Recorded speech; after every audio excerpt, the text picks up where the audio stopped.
Dengarkanlah, buat Anda yang sudah terlahir di dunia ini. Syukurin dan jalanin, dan ingatlah siapa yang melahirkan Anda.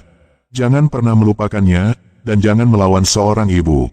Renungkan dan bayangkan, bagaimana seorang ibu berjuang, bertahan, dan melahirkan, selama 9 bulan, menggendong dan mengangkat beban berkilo. Dari pagi hingga pagi, dimanapun dan kapanpun, dan setelah pun dilahirkan.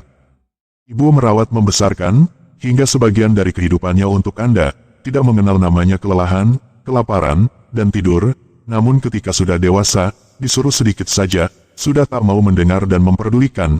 Ingatlah bahwa, kasih sayangnya tidak dapat kita balas dengan apapun, dan ibu pun tak menginginkan balasan. Jadi bagaimana Anda berterima kasih, setidaknya, mendengarnya dan melakukan apa yang dia katakan, serta jangan melawannya, nanti jadi anak durhaka.